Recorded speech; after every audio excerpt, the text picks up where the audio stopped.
Prophétie, prophétie, prophétie sur prophétique.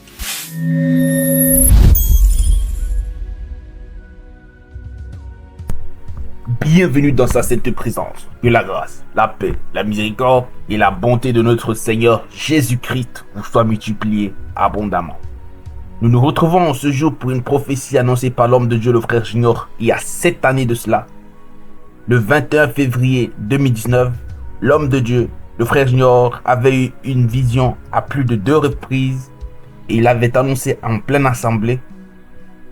Et nous nous retrouvons en ce jour pour écouter ensemble la prophétie que le serviteur du Seigneur avait annoncée. En effet, le frère Junior avait dit qu'il avait vu près de 2 fois la sécheresse en France. Et nous nous retrouvons en ce jour pour la confirmation de cette prophétie. Restez scotchés, vous êtes en direct sur Prophétique. Écoutons ensemble la prophétie, puis son accomplissement, et que le Seigneur Jésus-Christ vous bénisse abondamment. Prophétie, prophétie, prophétie sur prophétique.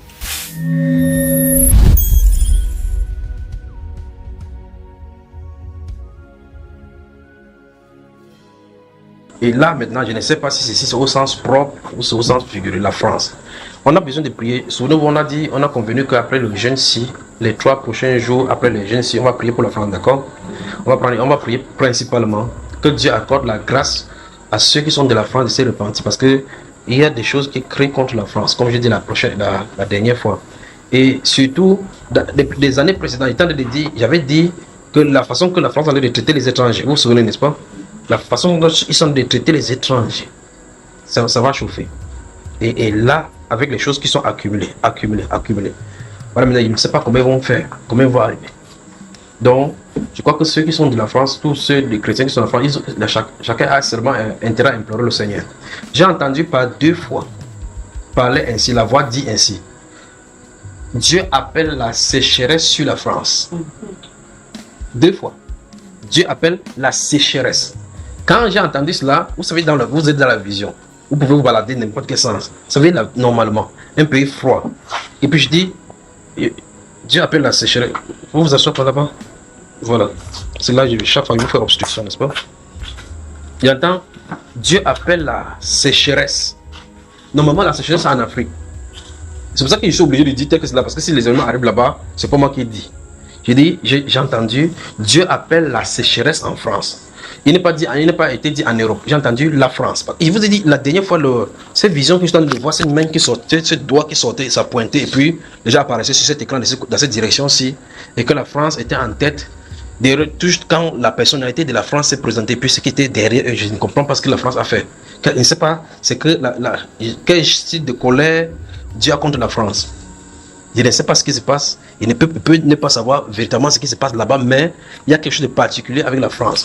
J'ai comme impression qu'ils sont tellement... La coupe est tellement débordée. Il dit la France. Ce n'est pas à nous de juger quoi que ce soit. Parce que vous remarquez, lorsqu'on dit par exemple, écoutez-moi très attentivement maintenant, lorsqu'on dit que repentons-nous à cause du péché, ou bien quand Dieu va frapper tel pays des jugements. Vous savez, les gens se moquent. D'autres disent que non, tous les pays pêchent. Mais la personne qui pèse les cœurs, c'est Dieu. Quand Dieu, sous les livre de Genèse, chapitre 18, quand il est descendu vers Abraham, et puis conversé avec Abraham que le cri du pays de Sodome est monté à moi, je suis descendu pour voir si le cri qui arrive à moi est vrai. Si c'est vrai, ils ont agi ainsi, je ne saurais pas vrai. Dieu a besoin de descendre du ciel pour venir savoir ce qui se passe. Mais vous remarquez très, très attentivement, pendant qu'il se tient là à causer avec Abraham, les 2 anges sont allés du côté de Sodome. Après les intercations avec les personnes de Sodome, il dit à l'autre l'autre qui as-tu dans cette ville-ci, fais-les sortir parce que l'Éternel a décidé de détruire. Mais de l'autre côté, Dieu dit que pendant qu'ils sont de parler dans l'intercession, Dieu lui connaît toutes choses. Et peut-être s'il y aura 50 justes. Imaginez un pays. 50, peut-être il se trouvera 50 justes. Est-ce la manière de Dieu de détruire les justes et les injustes? C'est pas la manière de Dieu. Donc Dieu ne peut pas permettre que ça frappe en même temps les justes et les injustes. Il dit non, c'est pas sa manière. Dieu reste tranquille, il dit si trouve 50 justes, à cause de ces 50 justes, il ne frappe pas le pays. Il dit que Dieu ne se fâche pas s'il part. Peut-être de ces 50 justes là, il manquerait 5. C'est-à-dire combien, frère? Il y avait, il est descendu à 30, il y avait 20, il y avait 10, il y avait Mais là, je pose la question. Est-ce que c'est seulement les populations de Sodome et Gomorrhe qui existaient sur la terre? Que non. Mais Dieu était spécifique pour Sodome et Gomorrhe. Il n'a pas détruit les pays, tout le monde, tous les pays avec le feu et du soufre. C'est ce pays-là particulièrement. Ouais. D'autres pays pourront se livrer à l'idolâtrie. D'autres peuvent se livrer au péché en sacrifiant les fils par mort. Mais ceci particulièrement, cette péché, si Dieu avait décidé d'en découdre avec cela. Donc si vous dites, l'Amérique est le pays de Hollywood, attendez, ça arrive. Dieu a mis une pause là-bas. Attendez que ce monsieur se finisse ses deux mandats. Quand il finit 2 mandats, vous allez voir de quoi il est question là-bas. L'Amérique. Je vous avais dit, dis à ces gens-là, vos gens là-bas, vivrez, soyez chrétiens. Ou mieux encore, prenez un raccourci au Canada pour aller dans le froid. Parce que ce qui va arriver là-bas, ils auront besoin de l'aide humanitaire. Parce que les prochaines séances qui vont venir là-bas, après que cet homme va partir, ils vont encore mettre tout cela à zéro. Comme quoi, vous posez la question, la Bible déclare dans le livre des juges, chaque fois quand Dieu suscitait des juges, quand les gens jugeaient, il y avait des juges que Dieu avait suscités, le peuple marchait dans la voie de Dieu un peu. Vous avez vu? Après la mort des juges, il retournait encore en arrière. Vous posez la question, qu'est-ce qui ne va pas avec les gens? Qu'est-ce qui ne va pas? Comment on prend le livre de Moïse? On lit. L'Éternel parla à Moïse, Deutéronome chapitre 4, verset 2. Dit au peuple d'Israël de ceci. Gardez ce que je veux dire, tel que cela est écrit. On dit tel que cela est écrit, oui. Ou mieux quand ils voient tel que cela est écrit, ils voient que faites le désordre. Peut-être ça qu'ils lisent. Vous me suivez? Amen. Alors, quand Dieu veut traiter avec un pays, la France est dans le collimateur de Dieu cette fois-ci. Donc, on a besoin de repentance là-bas. Si on ne prie pas pour la France, leur tour là, les choses, en tout cas, comme ils ont décidé, souvenez-vous que Dieu a prophétisé dans les Saintes Écritures. Vous voyez, c'est là le problème justement. Merci Père. Ça, c'est là le problème. Donc, la France a hérité des dieux égyptiens. Voilà pourquoi Dieu est fâché là-bas. Voilà, ouais. Étant donné me poser la question tout à l'heure, je ne sais pas ce que Dieu a répondu. Et puis, je suis en train de parler ici. La France a hérité les dieux égyptiens. Et Dieu a décidé d'en découdre avec les dieux égyptiens.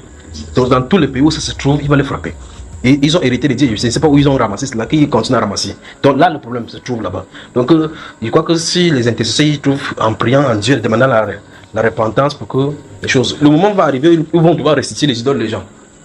Vous vous souvenez du livre de 1 Samuel, quand les gens de Kijajarim, on avait amené l'âge de l'alliance, et puis ça commence à donner les hémorroïdes aux gens. Ils qu'on va faire ce que retourner en les trucs chez eux, pas vrai? Il va falloir qu'ils retournent. Ils retournent des choses qu'ils ont obtenues des dieux égyptiens. En tout cas, ils ont les symboles partout chez eux.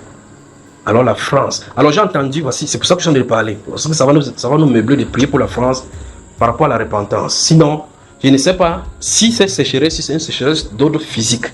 Je ne sais pas ce qui arrive. Donc il se pourrait, si tel est le cas, que Dieu fasse qu'un style de soleil soit en France qu'ils n'ont jamais vu. Il se pourrait.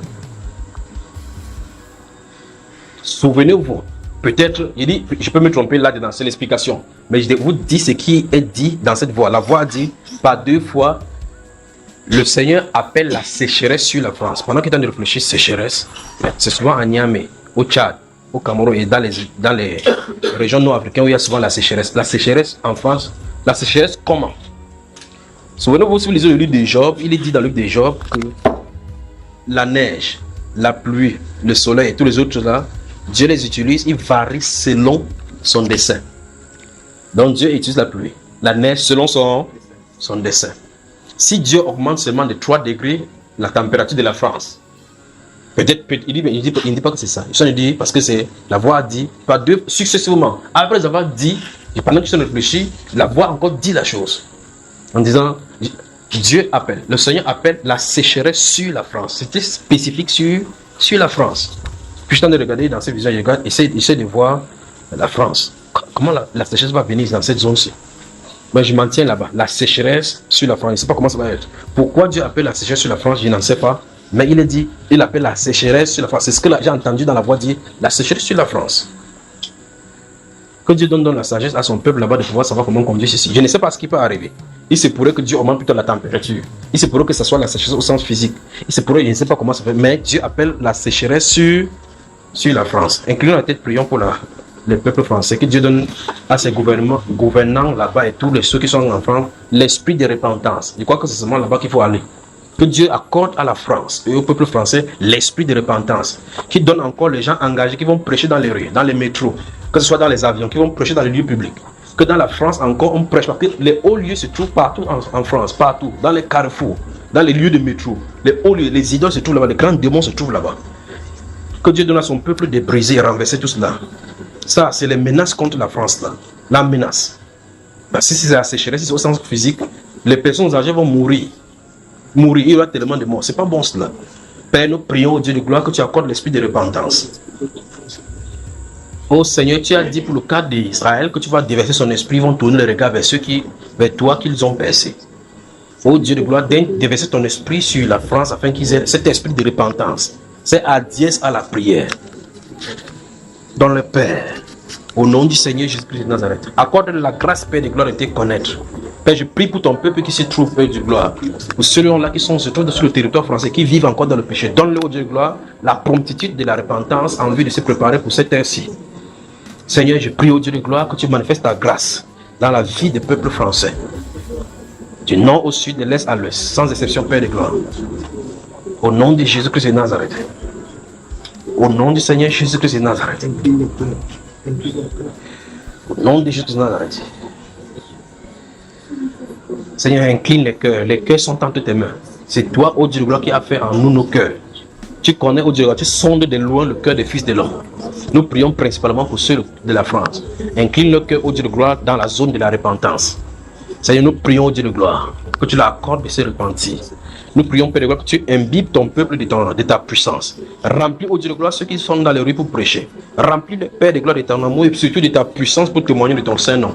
Nous prions pour ces frères, pour ces sœurs partout dans le monde, Père de gloire. Nous prions principalement pour ceux là qui se trouvent à Paris. Tous ceux, ô Dieu de gloire, qui se trouvent dans les métros, dans les gares, quel que soit, ô Dieu de gloire, le lieu où se trouve pour prêcher son nom. Nous prions que tu leur oins et que tu les utilises puissamment. Au nom du Seigneur Jésus-Christ de Nazareth. Amen. Amen.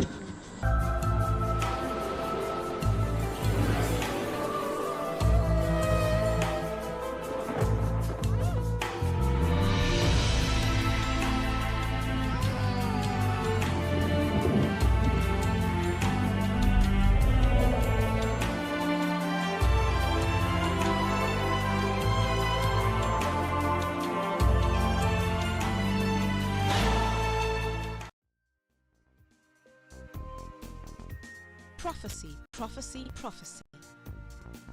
When God's servants speak forth, the wise listen. Deuteronomy 18:22.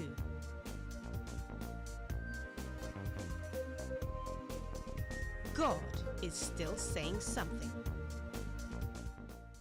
Là, c'est l'Afrique, là. Parce qu'aujourd'hui, on va faire 41. On n'est pas en Europe. Je suis désolée. Et pourtant, si, on est bien en France et même en Bretagne, à Rennes, où il a fait plus chaud qu'à Dakar, au Sénégal.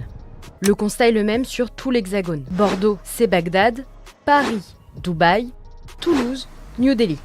Partout en France, le thermomètre atteint des valeurs normales observées au mois de juin dans les villes considérées comme les plus chaudes au monde. Quand on regarde la carte du monde, la France, c'est vraiment, entre guillemets, le hotspot. C'est vraiment là où on a les températures qui sont les plus éloignées de ce qu'elles sont habituellement en moyenne à cette période de l'année pour une fin juin. Sur cette carte, on s'aperçoit que les températures du 24 juin en Europe de l'Ouest sont équivalentes à celles d'une partie du Sahara, du Maghreb ou encore de la péninsule arabique. Là, clairement, le pic de canicule n'est pas encore passé parce qu'il devrait être entre aujourd'hui et jeudi à l'échelle du pays, variable selon les régions. Donc le pire est à venir en termes de chaleur et le pire est à venir aussi en termes de ressenti et d'impact parce qu'on sait que ce sont quand les jours caniculaires se succèdent et s'enchaînent que nos organismes ont vraiment de plus en plus de mal à récupérer. Ce mardi 23 juin est officiellement devenu la journée la plus chaude jamais enregistrée par Météo France et le début des relevés en 1947. La température moyenne nationale a atteint 29,8 degrés, surpassant le précédent record de 29,47 en 2003. Un record qui peut encore être battu dans les prochains jours.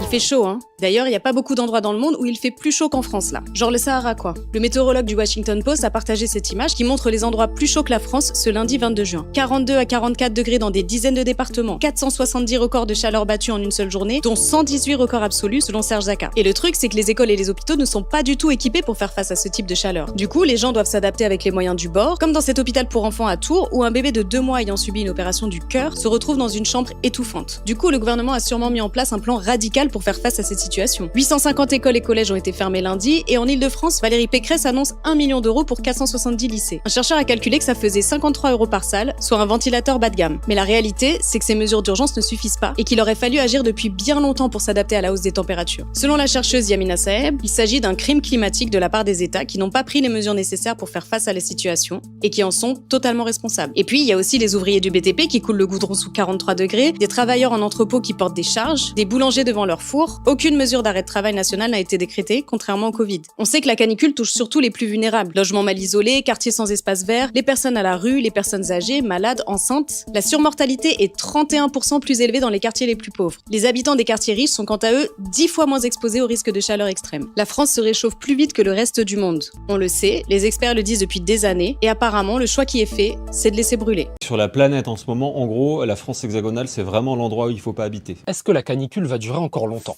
En France, mardi 23 juin, c'était la journée la plus chaude jamais mesurée par Météo France. Les météorologues ont additionné les températures dans de nombreuses villes, puis ont calculé la moyenne des températures dans le pays. Elle a atteint 29,8 degrés le 23 juin 2026 et ça n'a jamais été aussi haut. Dans des centaines de villes, des records de chaleur ont été battus, comme à Bordeaux 42,5 degrés, à Angers 41,6 ou à Caen avec 40,8 degrés. La chaîne météo le dit, toute la planète a moins chaud que nous, sauf le Grand Canyon aux US, le Moyen-Orient et le désert du Sahara. Avec en plus une différence, c'est que nous on a un taux d'humidité légèrement plus élevé, ce qui fait que ça rend la chaleur encore plus difficile à supporter en France, parce que on n'est pas habitué. Et la question que tout le monde se pose, c'est jusqu'à quand ? On en a parlé avec Sébastien Thomas, journaliste météo à France Télévisions. Cette canicule, en fait, elle se poursuit depuis lundi à des niveaux de température très élevés. Ça va continuer au moins jusqu'à jeudi, vendredi. La vraie pause dans cette chaleur, faudra l'attendre pour dimanche, parce qu'on va avoir des orages qui vont arriver, ce qui fait que le thermomètre va baisser un peu partout, mais rester quand même à des niveaux plus élevés que la normale de saison. Août 2003, il fait chaud, trop chaud. La France suffoque à cause de la canicule. Pendant les 3 premières semaines d'août, les températures ne cessent d'augmenter jusqu'à atteindre un record de 44,1 degrés. Des patients majoritairement âgés affluent dans les services d'urgence des hôpitaux, déshydratés et en hyperthermie. Le personnel, débordé, manque de lits et de moyens pour rafraîchir les chambres et les patients. Les médecins pointent du doigt un décalage entre le personnel sur le terrain et les pouvoirs publics. En vacances, le gouvernement de droite de Jean-Pierre Raffarin tarde à réagir face à la situation de crise. Il faudra attendre 2 semaines pour qu'un plan d'urgence d'aide aux hôpitaux soit lancé pour gérer cette surmortalité. Pendant ce temps, les services de pompes funèbres se retrouvent débordés. 15 000 personnes meurent, en majorité des personnes âgées. 87% des victimes ont plus de 70 ans. À l'époque, ça crée une grosse prise de conscience sur la manière dont la société française s'occupe de ses aînés. Beaucoup des victimes étaient seules et isolées. La journée, moi j'évite de rester chez moi, il fait trop chaud, même avec le ventilateur ça suffit pas. Et là ça nous permet quand même de nous rafraîchir toute la journée quoi.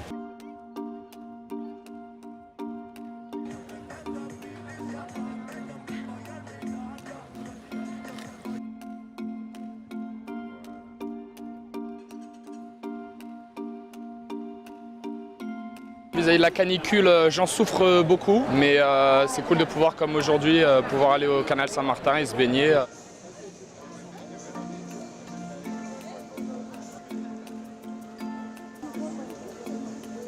C'est difficilement vivable.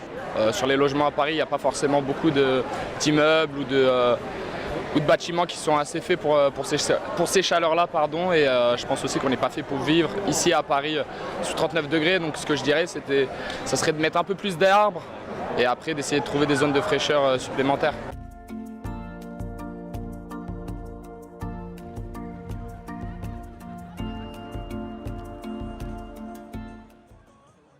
Les quais de Seine, refuge de nombreux Parisiens et touristes pendant les fortes chaleurs. Paris a été placé en vigilance rouge canicule, tout comme plus d'une trentaine de départements français. Du canal Saint-Martin aux allées du Champ de Mars jusqu'au bord de Seine, chacun se débrouille pour trouver un peu de fraîcheur. On essaie de rester au frais un maximum de temps. On ne marche pas trop dehors, on prend le métro et on privilégie les lignes climatisées. C'est tranquille, il y a un peu d'air, un peu de vent. C'est vraiment le lieu où je me sens bien quand il fait beau, canicule ou pas. Et c'est bien un épisode caniculaire que la France traverse de nouveau depuis plusieurs jours, d'une intensité exceptionnelle selon l'Institut Météo France, qui prévoit des pics de température qui dépasseront les 40 degrés dans de nombreuses régions. D'autres pays européens sont frappés par cette vague de chaleur, de la Hongrie au Royaume-Uni, en passant par la Roumanie, l'Autriche, l'Allemagne et la Suisse. Les températures extrêmes se poursuivront dans les prochains jours. La chaleur que nous subissons chaque été est clairement liée au changement climatique. Je viens des États-Unis et à mon avis, beaucoup de pays ne s'en inquiètent pas autant qu'ils le devraient. À Rome, la chaleur étouffante met à rude épreuve les touristes autour du Colisée. D'autres trouvent à quelques mètres de là un peu de répit, sous terre, dans les carrières du temple de Claude. Sachez qu'à l'intérieur de cette grotte, la température est de 17-18 degrés et qu'elle reste la même toute l'année. L'Espagne, elle aussi habituée aux fortes températures, ne sera pas épargnée. Une vague de chaleur extrême doit toucher la majeure partie du pays, ainsi que les îles Baléares à partir de ce dimanche. Une information qui nous est parvenue ce matin, une vingtaine de décès par noyade depuis le début du week-end. Boris Karlamov, c'est la ministre des Sports qui donne ce chiffre qui est assez exceptionnel.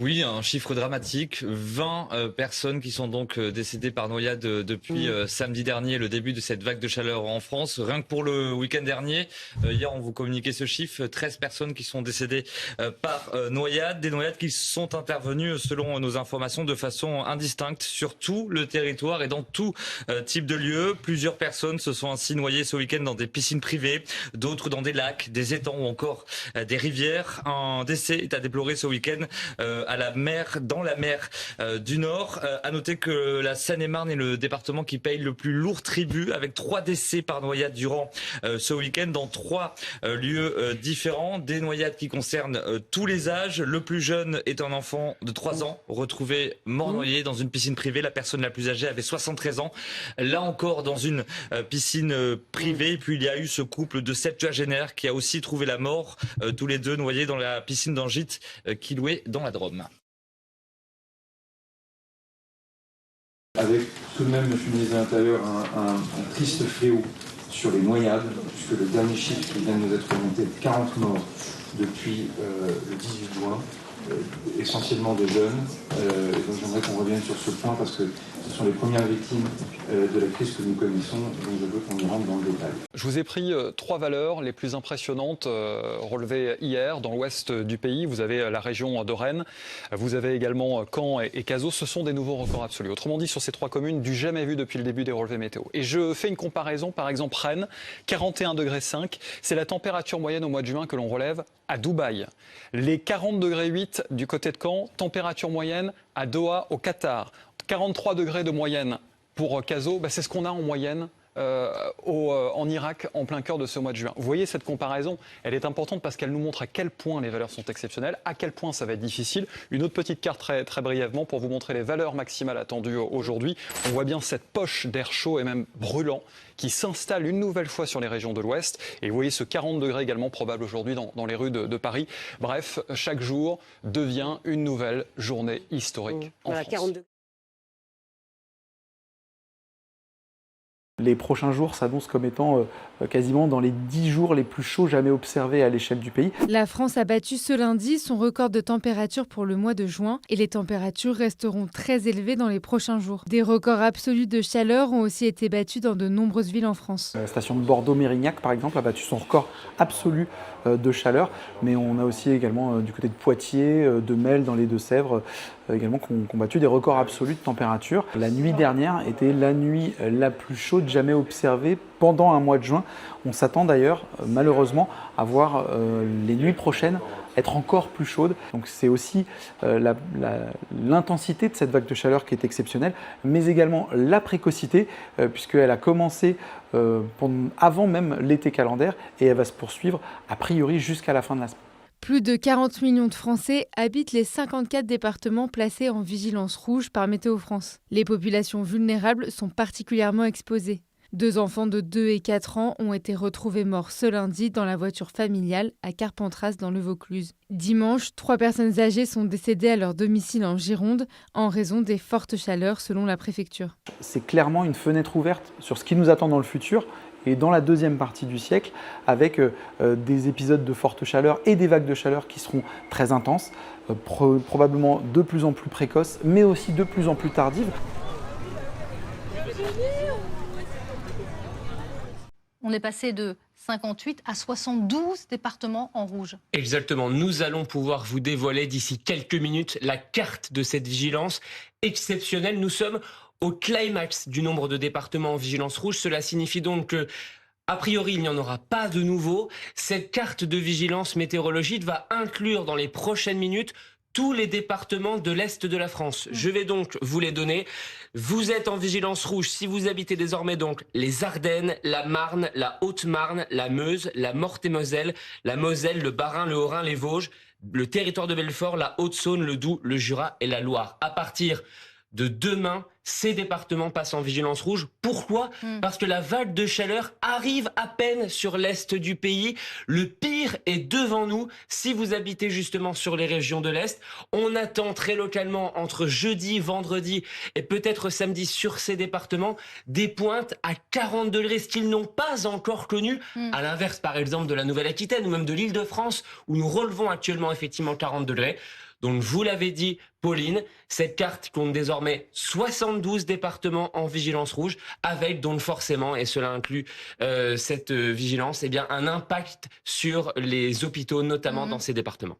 Donc c'est tout l'Est de la France désormais qui passe également en rouge, mais 72 départements, ça veut dire que c'est quasiment la totalité de la France qui est vraiment en alerte maximale. Exactement, en fait vous allez vraiment découvrir cette carte, on va vous l'afficher dans les prochaines minutes. Pour faire simple, il n'y a plus que 7 départements qui ne sont pas en vigilance orange ou en vigilance rouge. Il s'agit des départements du pourtour méditerranéen. Tout le reste est confronté à une canicule extrême. Voilà ce que signifie le passage en vigilance rouge. Et vous découvrez donc effectivement à l'instant, donc sur BFM TV, cette carte avec, c'est tout simplement du jamais vu. Mais en fait, ce terme, on vous le dit maintenant depuis 3 jours. Mais là, vraiment, les 3/4 du pays sont en alerte maximale pour des températures donc extrêmes avec 40, voire 42, 43 degrés en pointe attendus dans les prochains jours. Et Marc Hay nous rejoint également en plateau, chef du service météo de BFM TV. Donc cette carte effectivement du jamais vu, 72 départements en vigilance rouge. Faut rappeler aussi, Marc, ce que ça veut dire. On dit ce mot vigilance rouge, donc ça veut dire qu'il va y avoir des températures extrêmes auxquelles tous ces départements ne sont pas habitués. Absolument, voilà, donc des températures qui dépassent depuis maintenant plusieurs jours les 40 à 42, voire 43, 44 degrés dans les régions de l'Ouest et même en remontant jusqu'à la Bretagne, le centre. Pour la première fois de l'année, la barre des 40 degrés est franchie également dans les rues de la capitale. Il fait près de 41 degrés dans l'hypercentre.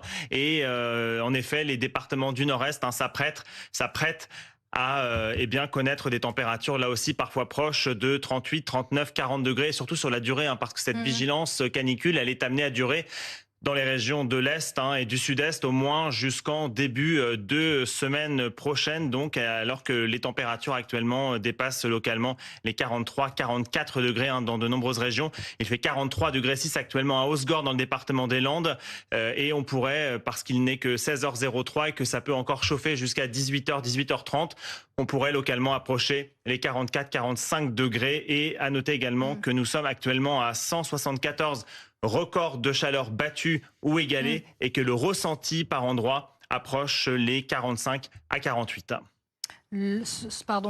Marc, l'épisode le plus sévère jamais connu à cette époque de l'année, ça on peut le confirmer ?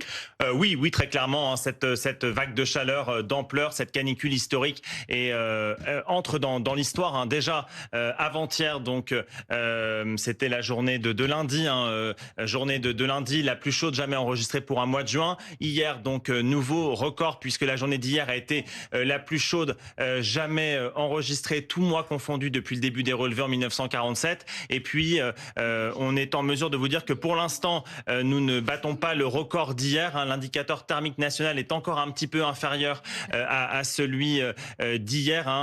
Hier, on a eu une moyenne de 29 degrés 9 entre le matin et l'après-midi sur 30 stations de référence. On pourrait, d'ici ce soir, donc battre ce record, l'indicateur thermique national qui pourrait afficher 30 degrés, voire 30 degrés 1. Ça reste à confirmer. Ça n'est pas du tout encore donc validé. Tout va dépendre des températures au cours de ces 2 prochaines heures, mais en tout cas un indicateur thermique national qui atteindrait le palier de 30 degrés ou même davantage, ça serait tout simplement du jamais vu dans l'histoire de la météo française. Ilyes Gouil est avec nous, fondateur de Météo franc-comtoise, et météorologue indépendant. C'est tout simplement du jamais vu, 72 départements en rouge?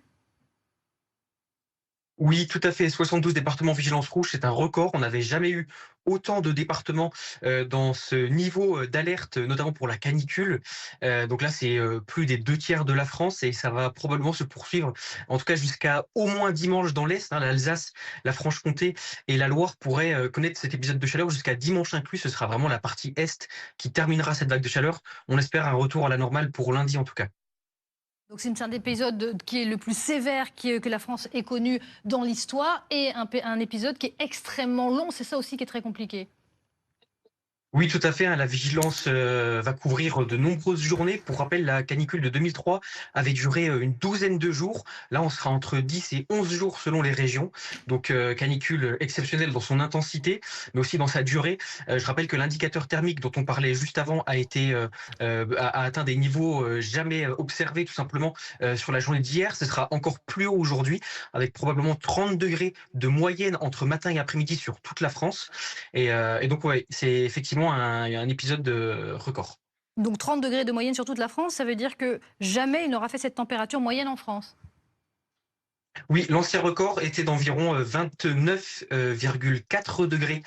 C'était en 2003, il a été quasiment égalé en 2019. Et puis là, on sera cette fois-ci à plus de 30 degrés de moyenne. Donc on voit qu'on bat ce record quasiment d'1 degré. On va revoir la carte de vigilance impressionnante, 72 départements en vigilance rouge. On va rappeler, Anthony Ferry, les températures les plus fortes, les plus extrêmes. On a franchi la barre des 40 degrés dans de très nombreux départements.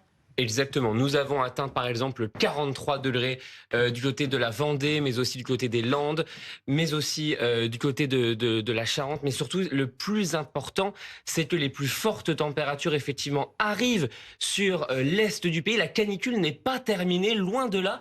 D'autant plus que ces régions n'ont pas l'habitude de connaître de si fortes chaleurs. On prévoit des pics à 39-40 degrés à l'ombre par endroit.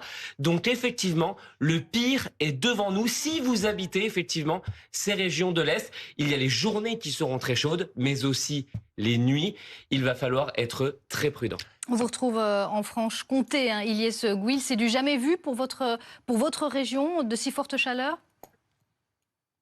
Du jamais vu, non. On a connu pire au mois d'août, mais en tout cas pour un mois de juin, c'est bien un épisode qui est record, avec des valeurs qui approchent finalement celles de la canicule d'août 2003. On attend jusqu'à 41 degrés dans la plaine de Haute-Saône, par exemple, la plaine du Jura, le Jura qui est réputé pour son froid. On a déjà 41 degrés au mois de juin.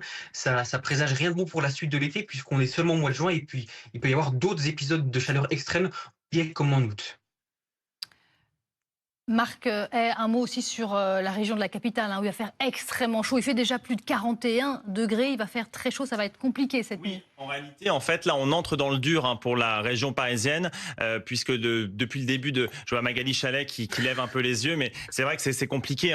C'est une région densément peuplée, très, très urbanisée, il y a beaucoup de bitume. Depuis maintenant 6 jours, pendant 6 journées consécutives, on a dépassé les 35 degrés, donc ce qui est déjà en soi très élevé, mais là on entre dans le dur de cette canicule. On relève localement là sur l'Île-de-France 40, 41, presque 42 degrés. Donc on a franchi un nouveau palier cet après-midi. Et puis donc il est à nouveau prévu demain après-midi entre 40 et 42 degrés. Il fera tout aussi chaud vendredi avec sans doute des températures proches de 38 à 39 degrés. Ça devrait baisser très légèrement samedi, mais on est encore sur des valeurs proches de 35 à 36 degrés. Et puis surtout la nuit prochaine, au moment le plus frais de la nuit dans Paris Intramuros, il est prévu 27, 28 degrés. Donc c'est normalement la température observée en plein cœur de l'été l'après-midi. C'est-à-dire que au moment le plus frais de la nuit, nous allons avoir la température. Je ne sais pas si vous vous rendez compte, 27 degrés la nuit, c'est la température normalement le jour à 16, 16h30, 17h. Donc ça montre à quel point Les températures s'annoncent étonnamment élevées donc, au cours de ces prochains jours. Et à quel point on a besoin de climatisation, en tous les cas pour certains d'entre vous qui ont du mal à dormir. On en parlera dans un instant avec vous, Gilles Bourquin. J'en profite pour vous saluer, vous qui êtes président de Clim d'Anvers et entreprise spécialisée dans la climatisation de confort. On va évoquer aussi l'impact sur la santé avec vous, Magali Chalet, puisqu'il y a cet épisode inédit que l'on vit avec ces 72 départements, 3/4 de la France qui sont en rouge. Épisode inédit aussi pour le système de santé, puisqu'il y a eu un pic de consultations aux urgences du jamais vu, tout simplement, en début de semaine en période de canicule. Exactement. Selon Santé publique France, entre le 18 et le 21 juin, il y a eu entre 300 et 450 passages quotidiens aux urgences. Et rien que le 22 juin, lundi, il y a eu 650 passages aux urgences et 390 consultations SOS médecins, des chiffres qui dépassent les pics historiques qui ont été observés lors des étés caniculaires de 2019 et 2025. Avec comme principal motif de consultation les coups de chaleur, les hyperthermies.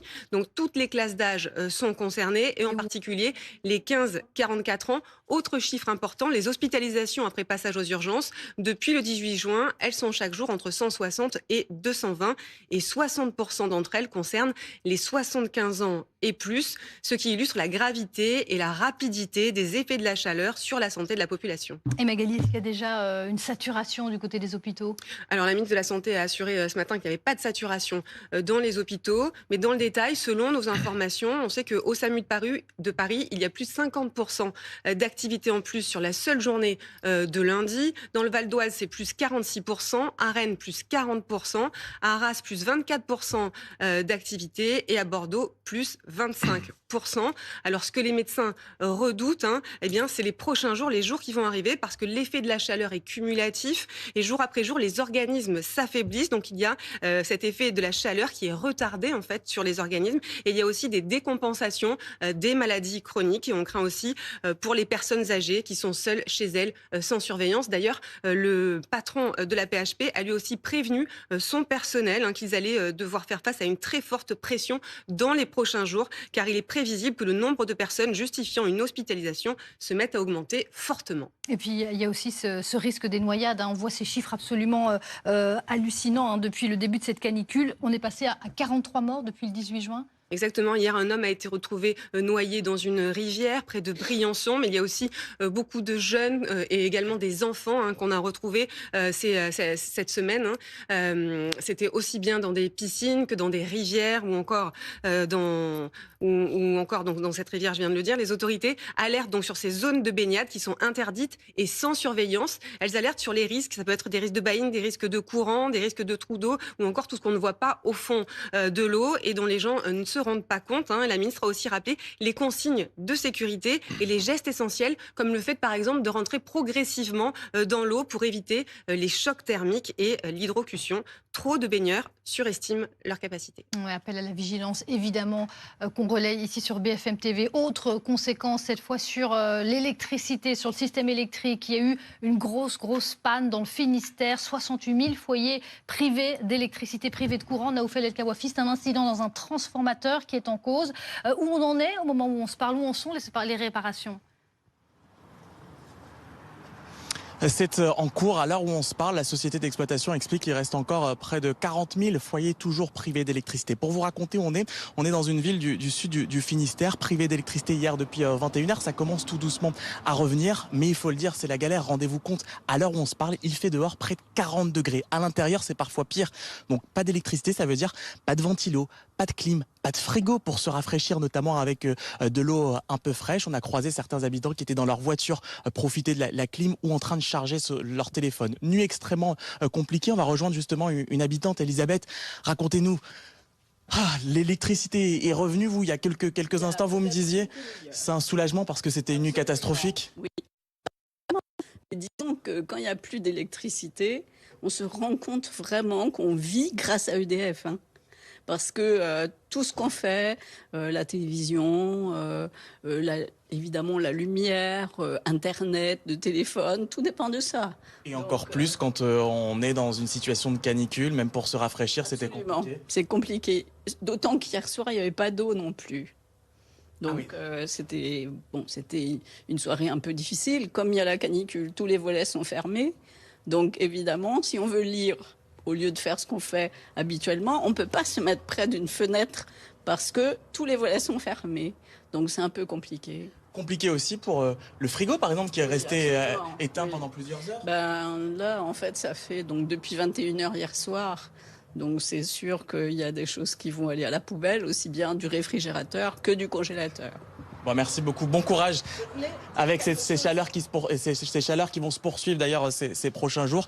Les sociétés d'exploitation sont toujours sur le qui-vive pour tenter de régler les différents problèmes. Je vous le disais, à l'heure où on se parle, il y a toujours près de 40 000 foyers qui sont toujours privés d'électricité.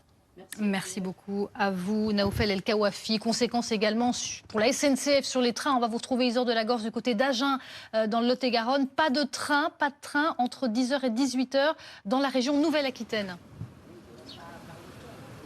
Exactement, les voyageurs vont devoir s'adapter. Les trains TER sont supprimés entre 10h et 18h en région Aquitaine et ce jusqu'à vendredi inclus. Alors conséquence, à la gare d'Agen, des dizaines de voyageurs qui sont laissés sur le carreau. On va en discuter avec Simon. Vous, quel a été votre périple de la journée ? Notre périple, il est parti de Agen jusqu'à Narbonne, de Narbonne jusqu'à Agde.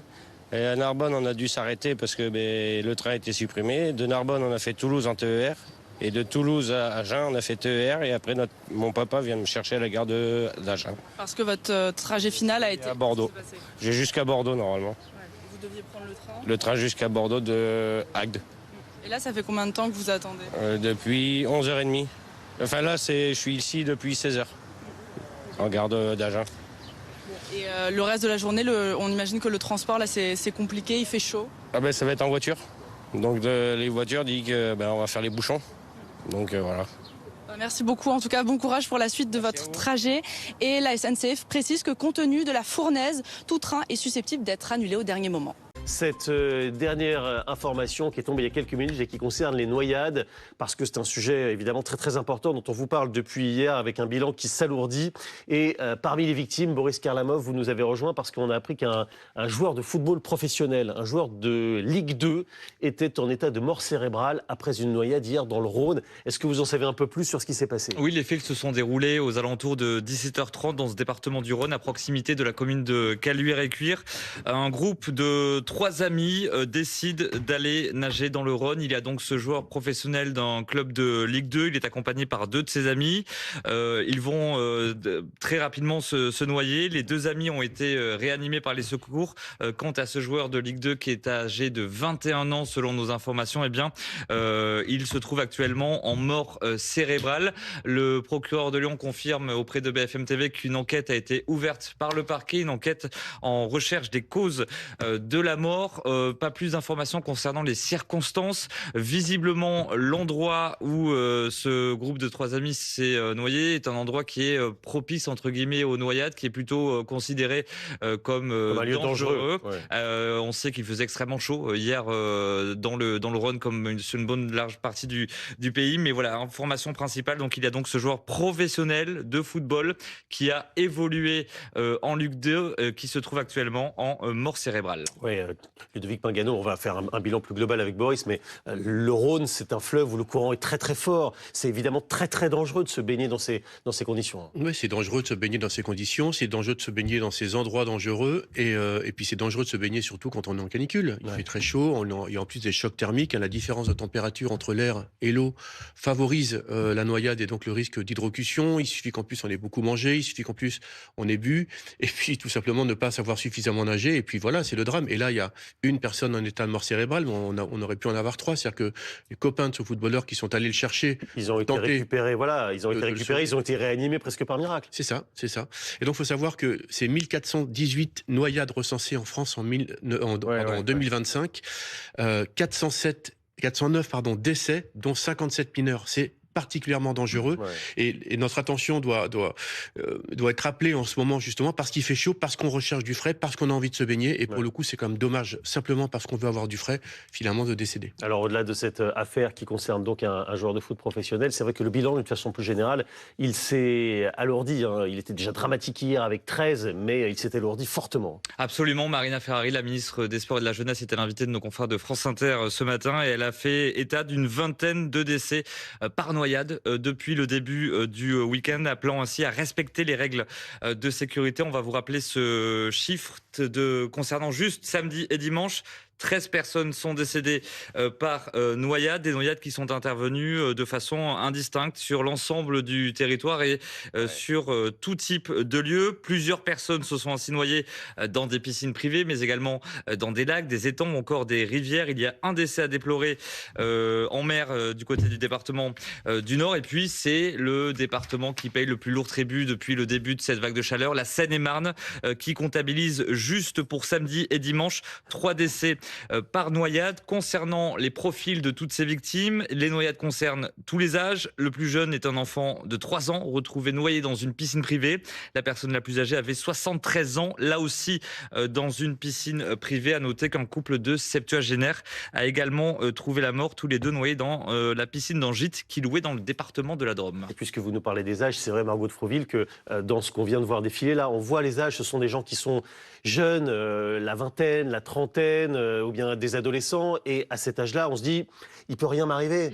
Complètement. Avec l'effet de groupe en plus, où on se dit, on va se baigner, c'est sympa, on est entre amis, on mesure pas du tout le risque. Et c'était ce qui s'était produit déjà l'année dernière quand il avait fait très chaud entre la fin juin et début juillet. 355 noyades, quasiment 110 décès à cette période-là, qui est une période, on le rappelle, comme maintenant, où les plans d'eau sont pas encore surveillés, où il n'y a pas des surveillances partout. Donc ça joue aussi, et on voit que les jeunes étaient particulièrement touchés l'an dernier à la même époque. Donc message d'alerte sur les adolescents. On peut dire aussi qu'il y a une fausse impression de sécurité sur les plans et les cours d'eau qui ont l'air tranquilles, sauf qu'on se méfie pas forcément des courants, des trous, et puis de la fatigue aussi qu'on emmagasine depuis plusieurs jours. Donc grosse méfiance. L'année dernière, on avait chez les enfants et les ados 33 décès dans des plans et des cours d'eau. L'an dernier, c'est contre 20 l'année précédente. On avait vu déjà une augmentation. Et puis surveiller les enfants dans les un piscines enfant dans l'eau, privées. c'est un adulte qui surveille. Ça, exactement. tous les même s'il y a des manchons, même s'il y a toutes les sécurités possibles. C'est toujours l'histoire, quand on est nombreux, on se dit tout le monde jette un œil et rien de pire. Les drames arrivent à une vitesse folle. Ludovic Magano. Oui, peut-être un conseil à donner aux maires, parce que mettre des panneaux baignade interdite. Aux maires MAI-RES. Ah oui, pardon, MAI-RES. Les maires des communes. Aux maires des communes. Dans le cadre de leur plan communaux de sauvegarde, ils ont des mesures à prendre, notamment en période de canicule. Alors on leur dit d'identifier des endroits pour que les personnes vulnérables puissent être mises au frais, etc. Ben, parmi les mesures qu'on pourrait prendre et qu'ils pourraient prendre, c'est effectivement identifier des points d'eau dans lesquels les gens pourraient se baigner en toute sécurité et mettre pendant les heures d'ouverture une surveillance à un maître nageur sauveteur ou un nageur sauveteur, tout simplement pour pouvoir intervenir au cas où. C'est pas grand-chose, mais ça pourrait éviter justement des drames comme on vient d'en parler. Le préfet de police de Paris est en train de Comme vous s'exprimer. savez, un épisode caniculaire sévit sur Paris et une bonne partie de la France depuis dimanche. C'est un épisode extrêmement important, avec des températures extrêmement importantes, voire jamais vues, et qui surtout s'est installé dans la durée. La preuve et les conséquences sont que le Premier ministre a choisi de déclencher le plan Orsan 3 ce midi. S'agissant de la situation parisienne, et une petite couronne, voire grande couronne également, la situation évidemment est inquiétante, parce que ces températures extrêmement importantes, qui sont accentuées par la réverbération, évidemment, d'une situation totalement minérale, conduisent à ce que le nombre d'interventions, notamment de la BSPP, ait été multiplié par 2. Une journée normale, c'est environ 1250 interventions, et aujourd'hui, on dépasse les 2500. Et je veux rendre hommage à l'ensemble des sapeurs, l'ensemble de celles et ceux qui interviennent au quotidien, parce que si la population a chaud, les pompiers, évidemment, avec leur équipement, avec évidemment les malades, en tout cas toutes celles et ceux qui viennent secourir, eh bien c'est une charge supplémentaire et dans des conditions extrêmement difficiles, donc je voulais vraiment leur rendre hommage. Donc multiplication par 2 du nombre d'interventions, c'est aussi la moitié, l'augmentation de moins 50% du nombre d'appels au 18. Et donc, vous voyez que la pression monte. Si la pression monte, si le nombre d'interventions augmente, cela veut dire aussi que le nombre d'hospitalisations ne cesse d'augmenter. Et aujourd'hui, nous arrivons à une situation de saturation de la capacité d'absorption par le dispositif hospitalier. Il n'est pas dépassé, il est simplement saturé. Il n'est pas dépassé pourquoi? Mais parce que l'ensemble, évidemment, des ministères, le ministère de l'Intérieur, avec le ministre de l'Intérieur qui d'ailleurs était en CIC il y a peu, le ministère de la Santé, l'ARS d'Île-de-France, que je salue pour son travail exemplaire et main dans la main avec l'ensemble des autres services de la préfecture de police, de la BSPP notamment, ont anticipé, ont travaillé et ont permis que l'ensemble des moyens, des volumes de moyens soient adaptés à la crise. Donc il y a eu une montée en puissance progressive de l'ensemble des moyens dédiés à la gestion de la crise et au secours à personne. Donc vous voyez que la crise a été anticipée, nous l'avons accompagnée, mais aujourd'hui, nous avons un système qui arrive en saturation. Et en fait, mon travail, mon devoir, c'est de faire en sorte que le dispositif, à la fois de secours et de prise en charge hospitalière, ne soit pas embolisé. Ce qui sera dramatique puisqu'il conduirait à ce qu'il y ait des suraccidents, voire des morts, par incapacité de prendre en charge, ce qui n'est pas le cas aujourd'hui. Et mon devoir, c'est de faire en sorte, par différents dispositifs, par une prévention, par un accompagnement de certaines populations, de faire en sorte que la pression baisse et en tout cas que nous n'allons pas vers des suraccidents. Alors c'est quoi? C'est par exemple un arrêté préfectoral que je publierai ce soir qui interdit la prise d'alcool sur la voie publique à compter de demain midi. Parce que vous savez que l'alcool en plein soleil, évidemment, ça a des effets dévastateurs qui conduisent à ce que nos pompiers et le SAMU soient embarqués, soient sollicités, alors que même que d'autres populations pourraient en avoir besoin.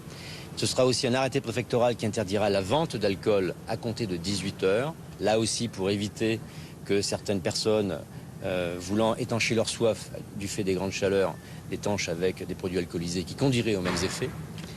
Mais c'est aussi par un dialogue permanent avec à la fois les associations qui veulent organiser des manifestations sportives, festives, mais aussi les élus, qui ont d'ailleurs ultra majoritairement annulé d'eux-mêmes nombre de prestations qui, évidemment, si elles avaient été organisées, conduiraient également à accroître la charge de travail et participer à l'embolisation que nous voulons éviter.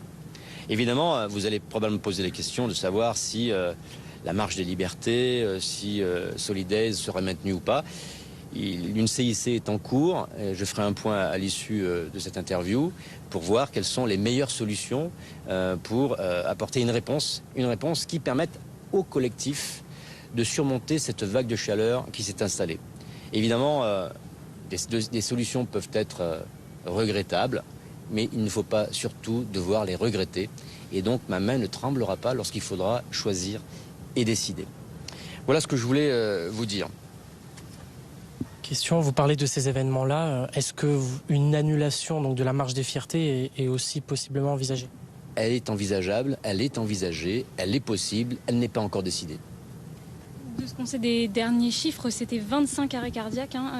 Est-ce qu'il y a eu une évolution depuis le début d'après-midi? Alors écoutez, les pathologies sont nombreuses, elles sont plus nombreuses que d'habitude, dans des proportions assez importantes. Pour autant, je ne suis pas médecin. Et en fait, c'est au réseau sanitaire de vous dire quels sont à la fois les chiffres et les raisons. Mais aujourd'hui, nous, la BSPP, l'ensemble des personnes de la BSPP relèvent des blessés, relèvent des personnes qui ont besoin de secours, les rafraîchissent dans des baignoires qui nécessitent de la glace pendant un temps certain. Et donc, leur travail, il est là, les conduire ensuite à l'hôpital. Mais moi, vous dire exactement combien il y en a, ce n'est pas de ma compétence. Et je pense que ça n'a pas grande importance aujourd'hui, si ce n'est que le volume ne cesse d'augmenter. Est-ce qu'il y a à Paris des secteurs peut-être un peu plus critiques que d'autres, notamment en termes de volume d'intervention, où c'est réparti, on va dire... C'est l'agilité de la préfecture de police et de la BSPP qui fait qu'en fait, il n'y a pas de secteur plus embolisé que les autres.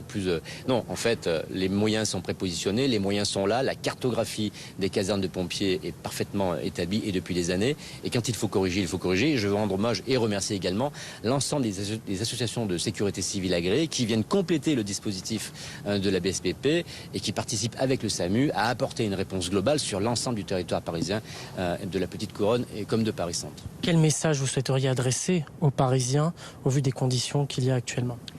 Un message de responsabilité individuelle et collective. tout ce qui peut être évité doit être évité. Parce que chaque fois que vous prenez un risque, chaque fois que vous tentez quelque chose qui pourrait être évité, eh bien en fait c'est un risque que vous faites courir à quelqu'un d'autre. Alors quelqu'un que vous connaissez peut-être pas, mais peut-être à vos parents, peut-être à votre frère, à votre sœur ou à vos enfants. Parce que si vous embolisez un système, si vous participez à son embolisation, alors même qu'un enfant pourrait avoir un accident qui n'est pas lié à la chaleur, et bien peut-être que si le système est embolisé, nous ne pourrions pas évidemment lui porter secours. Et ça, nous souhaitons l'éviter. Et c'est pour ça que nous anticipons. Et c'est pour ça que le dispositif est en place. Il est solide, il est robuste, mais ce message vise à sensibiliser et responsabiliser l'ensemble de celles et ceux qui sont sur la plaque parisienne. Oui, ce qu'on peut vous dire, c'est que les faits se sont déroulés ce lundi en début d'après-midi, peu après 13h, donc à Carpentras, dans le quartier du Bois de Lubac. 2 enfants âgés de 2 et 4 ans ont été retrouvés inanimés dans la voiture familiale, voiture qui était garée dans le garage situé juste devant la maison, qui se situe dans cette avenue que vous pouvez voir sur les images donc de Victor Labbé. Malgré l'intervention rapide des secours et les tentatives de réanimation, les 2 enfants n'ont pas pu être sauvés et sont décédés.